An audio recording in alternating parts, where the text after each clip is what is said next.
Shalom anak-anakku yang terkasih, bagaimana kabar hari ini? Semoga hari ini lebih baik lagi daripada hari kemarin. Dan hari ini ya anak-anakku, kita mau belajar dari pelajaran yang ke-17 tentang berdoa kepada Allah. Anak-anakku, pada pelajaran hari ini dengan tujuan sebagai berikut ya. Yang pertama, kalian diharapkan memiliki sikap berdoa yang baik. Yang kedua, kalian dapat mengucapkan doa Bapa kami dengan penuh penghayatan. Mari anak-anak, sebelum kita lanjutkan pelajaran hari ini, kita berdoa Bapa kami bersama. Mari anak-anak, kita ambil sikap doa yang baik, tangan dilipat, mata dipejamkan, kepala ditundukkan, kita berdoa. Dalam nama Bapa dan Putra dan Roh Kudus, amin. Bapa kami yang ada di surga, dimuliakanlah namamu, datanglah kerajaan-mu, jadilah kehendak-mu, di atas bumi seperti di dalam surga. Berilah kami rezeki pada hari ini, dan ampunilah kesalahan kami, seperti kami pun mengampuni yang bersalah kepada kami. Dan janganlah masukkan kami ke dalam pencobaan, tetapi bebaskanlah kami dari yang jahat. Amin. Dalam nama Bapa dan Putra dan Roh Kudus, amin. Anak-anak, berkomunikasi, berbicara, dan bercakap-cakap dalam keluarga, teman, sungguh anugerah bagi kita semua. Sebagai seorang beriman, kita juga harus dekat dengan Tuhan. Caranya dengan berdoa. Bisa juga dengan membaca firman. Berdoa adalah berbicara dengan Tuhan. Doa juga mendengarkan kehendak Tuhan. Anak-anak, kita bisa berdoa sendiri atau doa pribadi maupun bersama-sama. Misalnya, kita bisa ikut misa atau perayaan Ekaristi. Doa bersama dalam keluarga, doa mau makan, sesudah makan, sebelum tidur atau bangun tidur, atau doa di lingkungan, atau waktu mengikuti sekolah minggu. Doa saat ziarah rohani, mungkin kalian ikut ziarah ke Gua Maria, taman doa, atau tempat-tempat lain yang digunakan untuk berdoa bersama. Anak-anak, apakah kalian pernah berdoa? Apakah doa yang biasa kamu panjatkan? Dan bagaimana perasaanmu pada waktu berdoa dan sesudah berdoa? Mari kita belajar berdoa dari Santa Teresia dari Avila. Santa Teresia dari Avila. Teresia dilahirkan di Avila, Spanyol pada tanggal 28 Maret tahun 1515. Sebagai seorang gadis kecil di rumah keluarganya yang kaya, Teresia dan kakaknya Rodrigo suka sekali membaca riwayat hidup para kudus dan para martir. Bagi mereka, tampaknya menjadi martir adalah cara mudah untuk dapat pergi ke surga. Oleh karena itu, kedua anak tersebut secara diam-diam berencana untuk pergi ke tanah bangsa Moor. Sementara mereka menapaki jalan, mereka berdoa agar mereka boleh wafat bagi Kristus. Tetapi mereka belum lagi jauh dari rumah mereka. Mereka bertemu dengan paman mereka. Seketika itu juga sang paman membawa mereka pulang ke pelukan ibu mereka yang sudah teramat cemas. Kemudian anak-anak itu bermaksud untuk menjadi pertapa di pekarangan rumah mereka. Rencana ini pun tidak berhasil juga. Mereka tidak dapat mengumpulkan cukup banyak batu untuk membangun gubuk mereka. Santa Teresia sendirilah yang menuliskan kisah masa kecilnya yang menggelikan itu. Namun demikian, ketika Teresia tumbuh menjadi seorang gadis remaja, ia berubah. Ia banyak membaca buku-buku novel dan kisah-kisah roman picisan, hingga kehidupan religius sempat ia lupakan. Ia lebih banyak memikirkan cara merias serta mendandani dirinya agar tampak cantik. Tetapi setelah ia sembuh dari suatu penyakit parah, Teresia membaca sebuah buku tentang Santo Hieronymus yang hebat. Pada saat itu juga, ia bertekad untuk mempersembahkan hidupnya untuk Kristus. Ia ingin menjadi seorang biarawati. Ayahnya sangat menentang keinginannya untuk masuk biara, sehingga ketika ia sudah berusia 17 tahun, Teresia diam-diam meninggalkan rumah tanpa memberitahu siapapun dan memasuki sebuah biara Karmel. Melihat keteguhan putrinya, ayah dan keluarganya pun akhirnya menyetujui pilihan hidupnya. Segera setelah mengucapkan kaulnya, Teresia menjadi sakit parah dan kondisinya diperparah oleh bantuan medis yang diterimanya sangat tidak memadai. Dia tidak pernah sepenuhnya pulih kesehatannya. Suatu hari, di hadapan lukisan Yesus, ia merasakan suatu kesedihan yang mendalam bahwa betapa selama ini ia tidak mampu mencintai Tuhan sebagaimana yang diinginkan oleh Tuhan. Sejak itu, ia mulai hidup hanya bagi Yesus saja, tidak peduli betapapun besarnya pengorbanan yang harus dilakukannya. Sebagai balas atas cintanya, Kristus memberikan kepada Santa Teresia karunia untuk mendengarnya berbicara kepadanya. Teresia mulai menerima berbagai penglihatan atau vision.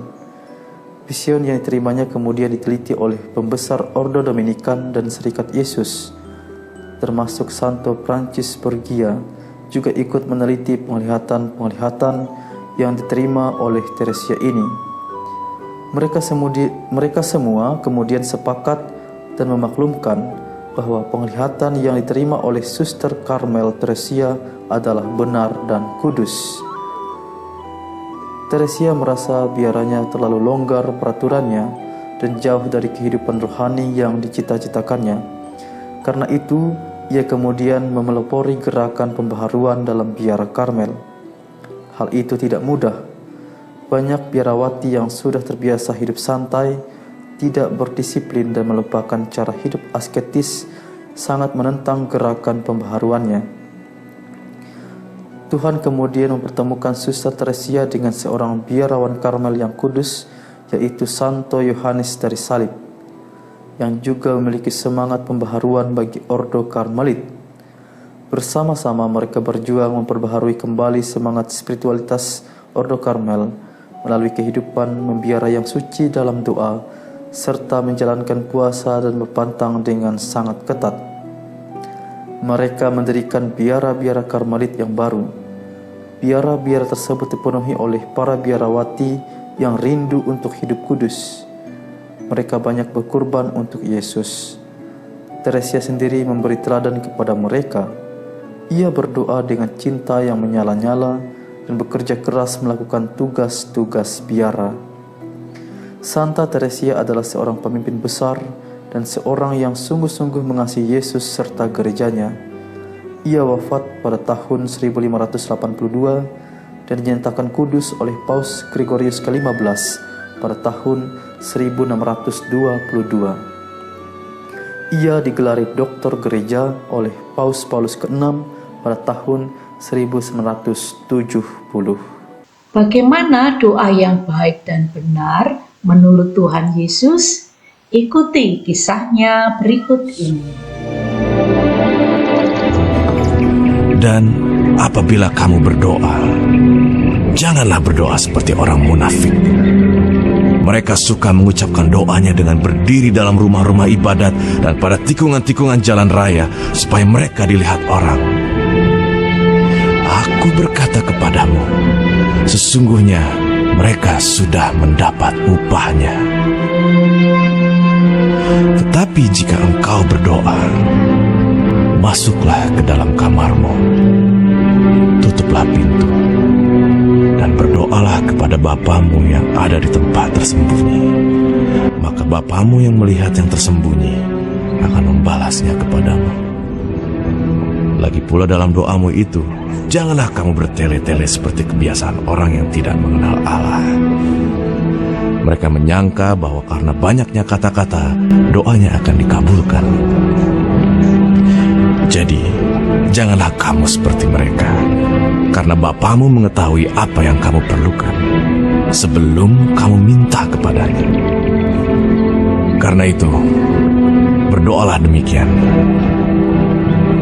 Bapa kami yang di sorga, dikuduskanlah namamu, datanglah kerajaanmu, jadilah kehendak-Mu di bumi seperti di sorga. Berikanlah kami pada hari ini makanan kami yang secukupnya, dan ampunilah kami akan kesalahan kami, seperti kami juga mengampuni orang yang bersalah kepada kami. Dan janganlah membawa kami ke dalam pencobaan, tetapi lepaskanlah kami daripada yang jahat. Karena Engkaulah yang empunya kerajaan, dan kuasa, dan kemuliaan, sampai selama-lamanya. Amin. Karena jikalau kamu mengampuni kesalahan orang, Bapamu yang di sorga akan mengampuni kamu juga. Tetapi jikalau kamu tidak mengampuni orang, Bapamu juga tidak akan mengampuni kesalahanmu. Anak-anak, doa Bapa kami itu terdiri dari beberapa permohonan. Yang pertama, nama Bapa dimuliakan. Kedua, kedatangan kerajaan Allah. Yang ketiga, kehendaknya terlaksana. 4, memberi rezeki yang cukup setiap hari. Yang kelima, Bapa mengampuni kesalahan kita, dan Bapa menjauhkan kita dari yang jahat. Mari anak-anak kita renungkan apa yang sudah kita pelajari bersama hari ini. Yang pertama, apakah aku sudah rajin berdoa? Dan yang kedua, apakah aku sudah bisa berdoa Bapa kami? Anak-anak, Yesus mengajarkan kita doa Bapa kami. Yesus ingin kita menyebut Tuhan dengan nama Bapa dan kita jadi anak-anak-Nya. Yesus mengajarkan doa yang baik dan benar. Ialah doa yang jujur dan tulus. Doa yang jujur ialah doa yang sesuai isi hati dan tidak bertele-tele. Maksudnya, tidak banyak kata yang tidak perlu. Kemudian, doa yang tulus, doa yang sepenuh hati memuji Tuhan, tidak untuk pamer atau mencari pujian seperti orang munafik. Anak-anakku, untuk diingat kita hari ini, bahwa Yesus mengajarkan kepada kita doa yang sangat indah, yaitu doa Bapa kami. Bapa kami yang ada di surga, dimuliakanlah namamu, datanglah kerajaanmu, jadilah kehendak-Mu di atas bumi seperti di dalam surga. Berilah kami rezeki pada hari ini, dan ampunilah kesalahan kami, seperti kami pun mengampuni yang bersalah pada kami. Dan jangan